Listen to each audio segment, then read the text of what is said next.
के बजाय यहाँ क्यों ले आई हो? क्या हुआ है भैया को? वक्त आने पर सब बताऊंगी, अभी तुम अंदर चलो। विक्की, वहां अंदर कुछ भी हो जाए, मेरी बात पूरी होने तक तुम कुछ मत कहना, समझ गए ना? हाँ। चलो।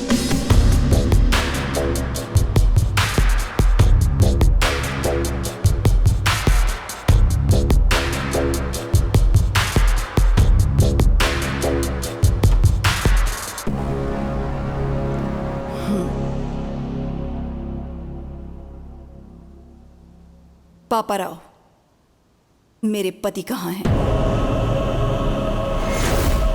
जवाब दीजिए कमिश्नर साहब। आज सजा मिलना तय था, इस डर से भाग गया होगा। कोर्ट का फैसला आते ही चूहे को उसके बिल से ढूंढ निकालेंगे। झूठ बोलने की भी हद होती है। बच्चों की आड़ में मेरे पति को हॉस्पिटल में बुलवाकर वहां से उन्हें किडनैप करवाकर कहीं ले गए। पुलिस ने अभी तक कोई एक्शन नहीं लिया है, मतलब कि वो भी तुमसे मिले हैं। अब तुम्हें सच पता नहीं होगा, कहाँ है मेरे पति? एक बार दामाद जी केस जीत जाएं, फिर मैं उसे भी ढूंढ निकालूंगा। वो शर्म की वजह से कहीं ट्रेन के सामने न कूद जाए। अब राजा राम का कोई बेटा तो है नहीं, उसकी चिता को आग देने का शुभ कार्य भी उसी के हाथों करवा लेना।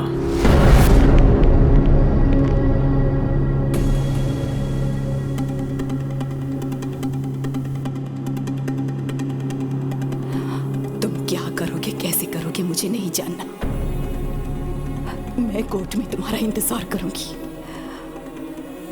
वो कहीं भी क्यों ना हो, 10:30 बजे उन्हें कोर्ट में लाना तुम्हारी जिम्मेदारी है। वो अगर केस हार गए तो मैं सह नहीं पाऊंगी, और वो भाग गए, ऐसा इल्जाम बर्दाश्त नहीं होगा।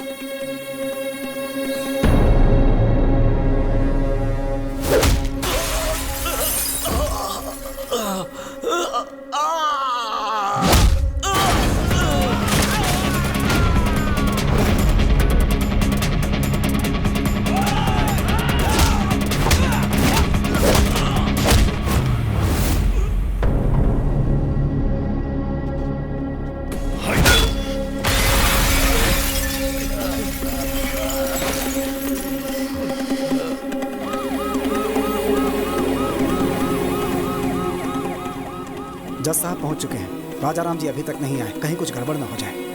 आप चिंता मत कीजिए, वो जरूर आएंगे। विकी उन्हें वक्त पर जरूर लेकर आएगा।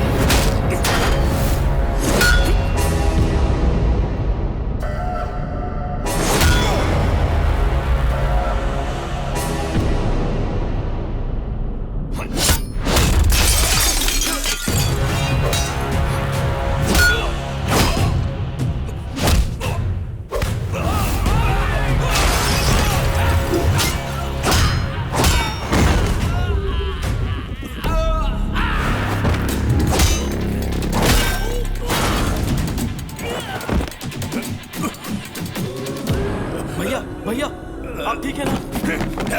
भैया अगर एक कदम भी आगे बढ़ाया तो इन बच्चों को दोबारा नहीं देख पाएगा। हाँ? अरे आना, हिम्मत है तो आना। आगे बढ़ने से पहले इन्हें देख ले, कैसे तड़प रहे हैं ये सब। आजा।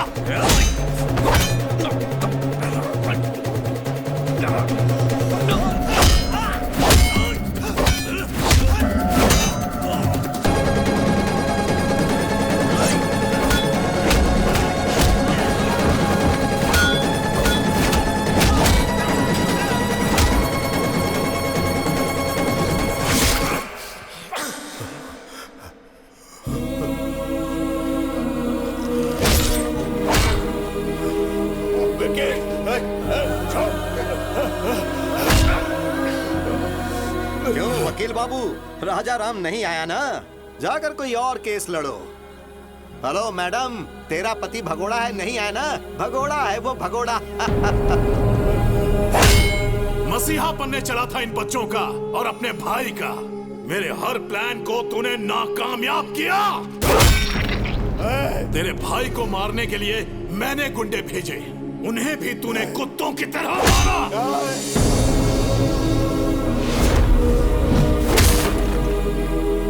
जब तेरा भाई फैमिली के साथ यज्ञ कर रहा था, मैं तभी उन सब की समाधि बना देता, लेकिन वहां पर भी तू ढाल बन गया।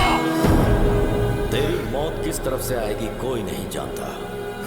मेरे रहते तू मेरी फैमिली को टच भी नहीं कर सकता, उनके चेहरे की खुशी नहीं मिटा सकता। मुझे चैलेंज किया था ना, मैंने जो शादी रुकवाई तूने वो भी करवा दी। समधी जी ने कहा है कि 2 दिन में एंगेजमेंट कर लीजिए। मुखर्जी को यहाँ बुलवाकर बैल राजू को भी हमने ही मरवाया, और तभी तुम्हारी कमजोर नब्ज मेरे हाथ लग गए।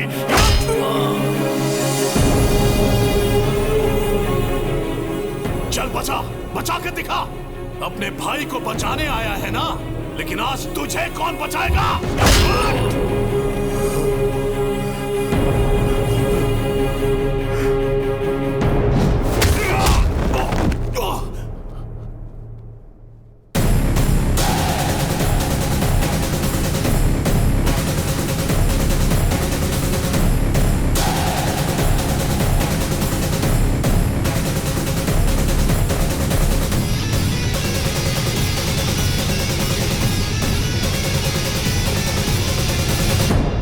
सही था विकी। पाप करने वाले को पुण्य का पाठ पढ़ाना और अधर्म करने वाले को धर्म के बारे में समझाना फिजूल है।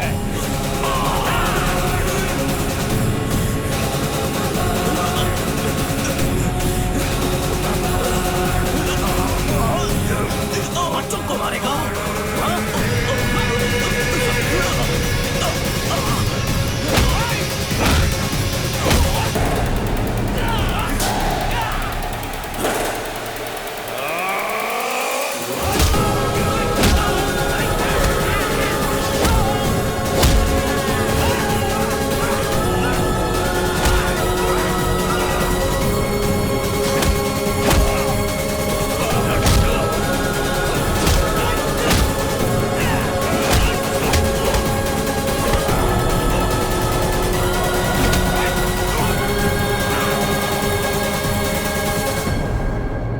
माय लॉर्ड, आज केस की लास्ट हियरिंग है, शायद इसीलिए कोर्ट में आने से कतरा रहे होंगे। वो केस हारेंगे सजा से बचने के लिए शायद अब तक इस स्टेट से या फिर देश छोड़कर भागने की फिराक में होंगे। रिपोर्टर मैडम, खबर मुझसे सुन लो, वो भाग गया। ऑडियंस को ब्रेकिंग न्यूज दे दो।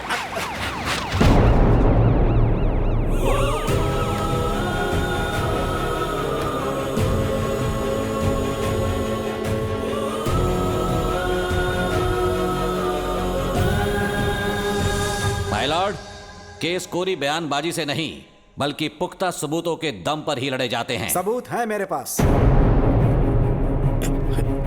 जीके के खिलाफ सारे सबूत इसमें हैं। राजू,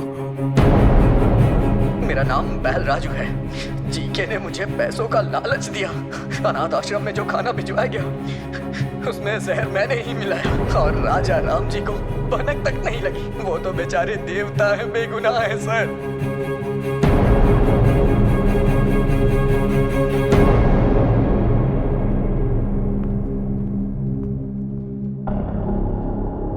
माय लॉर्ड, मैं हूं महेश।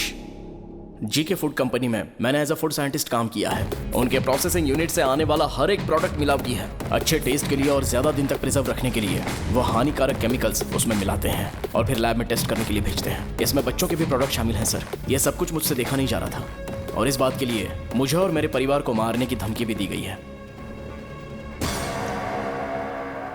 माय लॉर्ड, अपनी प्रॉपर्टी या जायदाद बचाने के लिए या शेयर के भाव बढ़ाने के लिए, अपने होटल की शाख बढ़ाने के लिए यह सब नहीं कर रहा हूं मैं, बल्कि हमारे लिए, हमारे बच्चों के लिए, आने वाली जनरेशन के लिए ये जंग लड़ रहा हूं। लफ्जों से अच्छा खेल खेल लेते हैं। ये राजा राम अपने कॉम्पिटिटर जीके के प्रति रोज नए षड्यंत्र रच रहे हैं। इसमें षड्यंत्र क्या है? जीके के बनाए प्रोडक्ट्स खाकर हजारों बच्चों को कैंसर हो चुका है। यह भी निजी मामला लगता है क्या? रुकिए, आपको जो भी कहना है कटघरे में आकर कहिए। My lord, what we eat is what we are. जैसा हम खाएंगे वैसे हम बनेंगे। माँ के दूध से ज्यादा बच्चे मिल्क पाउडर पीते हैं। घर के खाने के बजाय बिस्किट, चॉकलेट सिरप, आइसक्रीम्स खाते हैं। बाहर पिज्जा बर्गर खाते हैं और उन सब चीजों में ये मिलावट करते हैं। Nature identical flavour, substance, thickness, preservative, danger जैसे वार्निंग्स को छोटे छोटे अक्षरों में लिख दिया जाता है और हर घर में पहुंचा दिया जाता है। पैकेज फास्ट फूड खाने के बाद हमारे शरीर में ब्लड नहीं सर, केमिकल्स दौड़ रहे हैं। लोगों की जान से खेलने वाली हर कंपनी को बंद कर देना चाहिए और मिलावट करने वालों को फांसी की सजा मिलनी चाहिए। ऐसा कानून जल्द आना चाहिए सर, वरना आने वाली जनरेशन हमारी आंखों के सामने मरेंगे और हम कुछ नहीं कर पाएंगे। हमारे छोटे बच्चों को भले मुफ्त चिकित्सा या मुफ्त शिक्षा ना मिल पाए, पर यह उनका हक है कि उन्हें स्वस्थ जीवन मिले। माय लॉर्ड, ये तो कोर्ट में नेता की तरह भाषण देने लगा। Stop it! इतनी अच्छी बातें तुम्हें भाषण लग रही हैं? वो अपने स्वार्थ की बातें नहीं कर रहा, वो समाज की भलाई और हमारे भविष्य की बातें कर रहा है। हर साल कोर्ट में इस तरह के केस आते हैं, पर ये केस पैसों की कमाई से कहीं हटकर है, समझ गए? अगर हमारे नेता बिजनेसमैन राजा राम की तरह सोचने लगे तो इस देश में हजारों बच्चे बीमार होने से बच सकते हैं, भविष्य सुधर सकता है। सबूतों और गवाहों को मद्देनजर रखते हुए जीके फूड्स को दोषी करार देती है और उसके हर एक प्रोडक्ट को बैन करती है। पुलिस को यह आदेश दिया जाता है कि वो फैक्ट्री को सील कर दे। साथ ही राजा राम पर लगाए गए सारे इल्जाम बेबुनियाद हैं और उन्हें बाइज्जत बरी किया जाता है। Court is adjourned.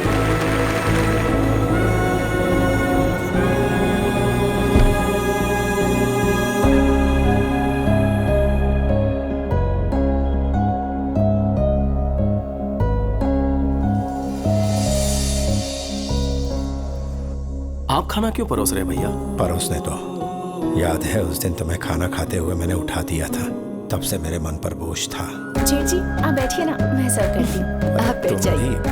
क्या विकी, ये लो तुम्हारी पसंदीदा करी, आराम से खाओ।